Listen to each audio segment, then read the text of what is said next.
በስመ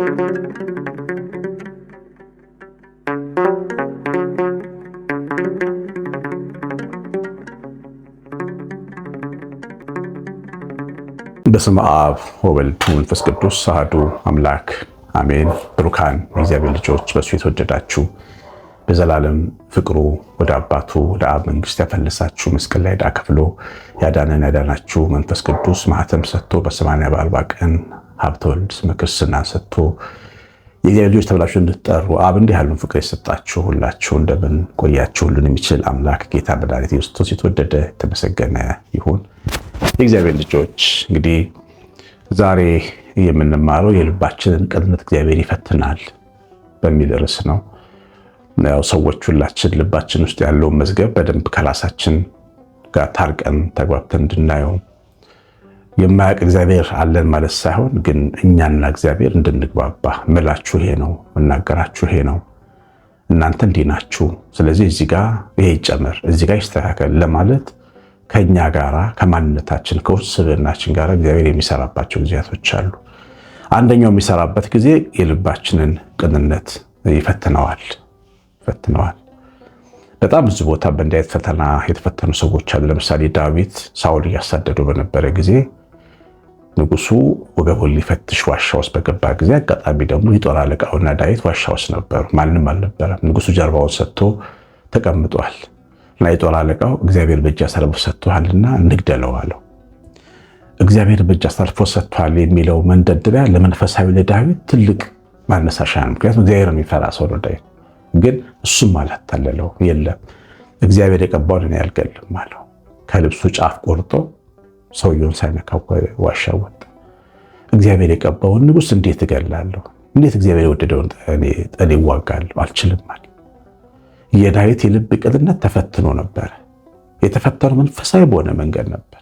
ንግደለው፣ እግዚአብሔር እጅ ላይ ያመጣል፣ እግዚአብሔር እጅ ላይ ያመጣልሽ፣ ተበቀዩ ልሽ ስላልጠላት ማን አመጣልሽ? እግዚአብሔር እጅ ላይ ያመጣልሽ። ስራ አላት፣ በቃ ቀን ሰጠ እግዚአብሔር ይልሃል ጠላት።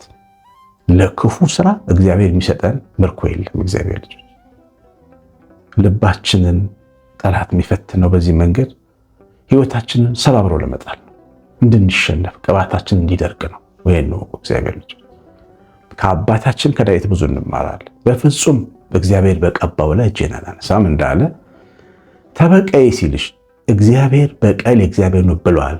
በቀል ያንቺ ነው አላለኝም። ስራ አላት ሲል ክፉን በክፋት መልሱ ብሎናል ብሎ መመለስ ነው የሚያስፈልገው። አያችሁ ምሳሌ እና አንዳንዴ በመልካም ነገርም ልንፈተን እንችላለን። ለምሳሌ መጽሐፍ ቅዱሳችን ላይ መጽሐፍ ኦሪት ዘፍጥረት ምዕራፍ 24 ቁጥር 19 ላይ ታሪኩን ስታነቡት ምዕራፍ 24 አንድ የአብርሃም ባሪያ ወደ ሶሪያ መላኩን ይናገራል። የአብርሃም ባሪያ ኤሌዜር ይባላል እና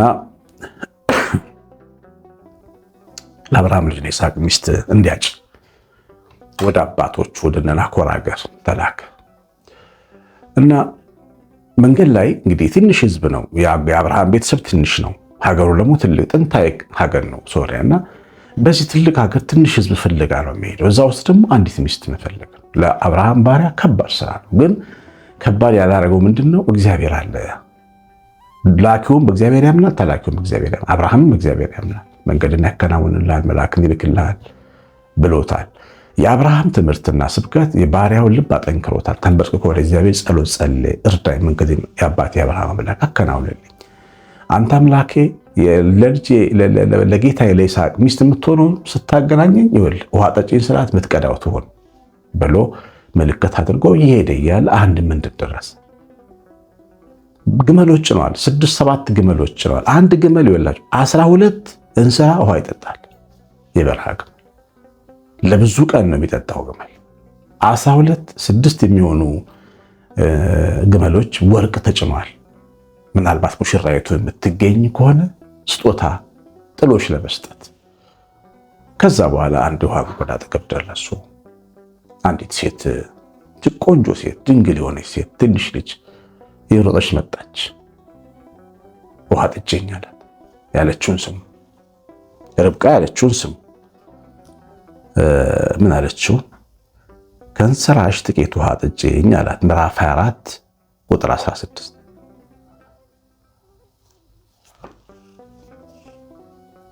ምን ይላል መሰላችሁ? ብላቴናዋም መልኳ እጅግ ያማረ ወንድም ማታውቅ ድንግል ነበረች። ወደ ምንጭም ወረደች፣ እንስራዋንም ሞላች፣ ተመልሳ መጣች።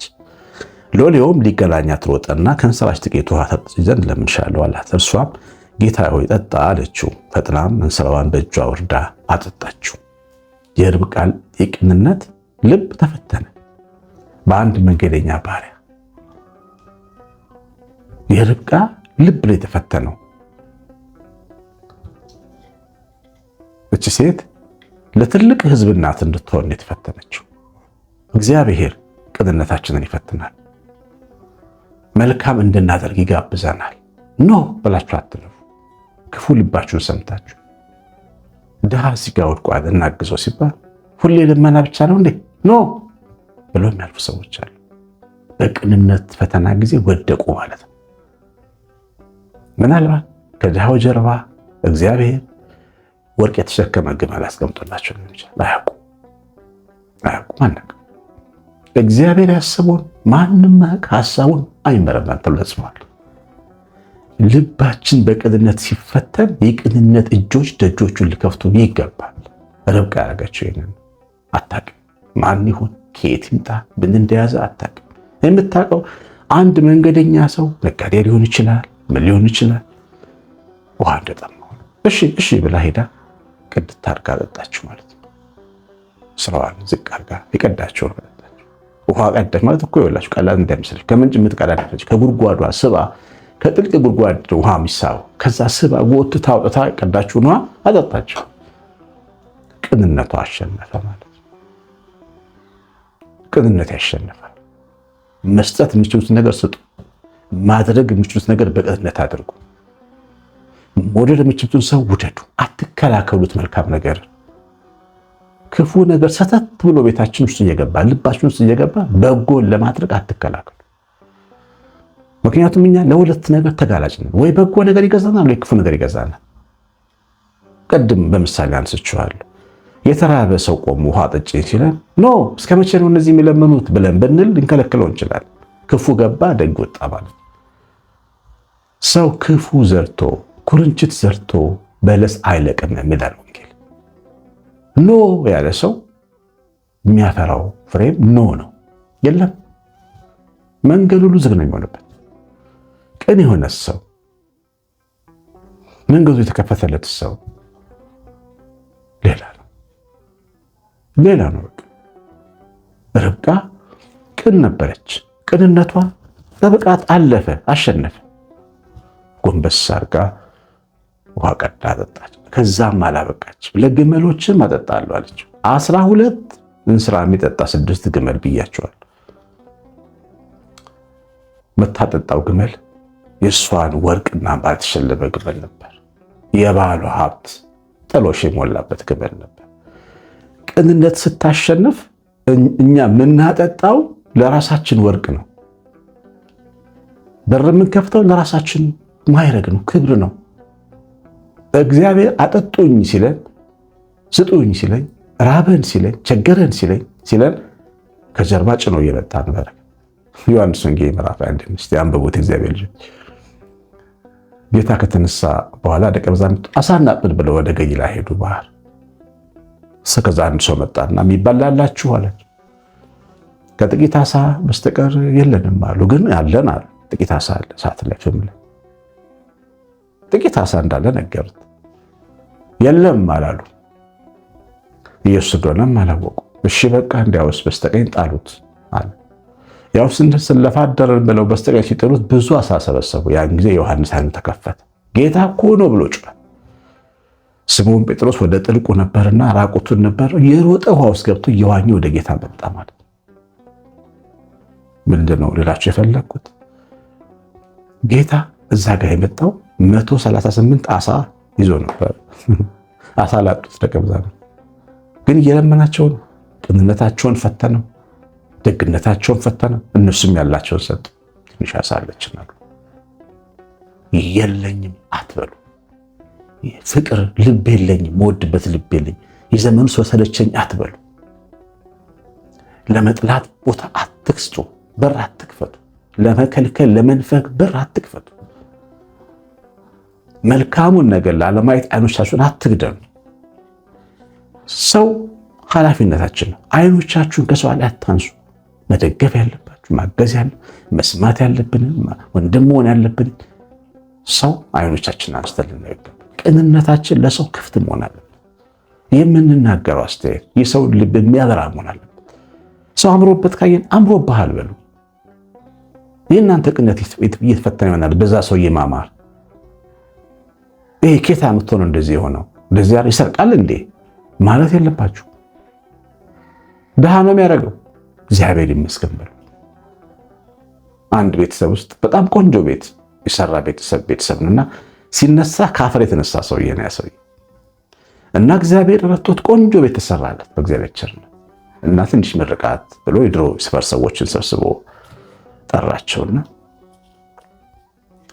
አንደኛዋ ሴት ከሰፈር ሰዎች መካከል አንደኛዋ ሴት ልቧ ቅን አይደለም።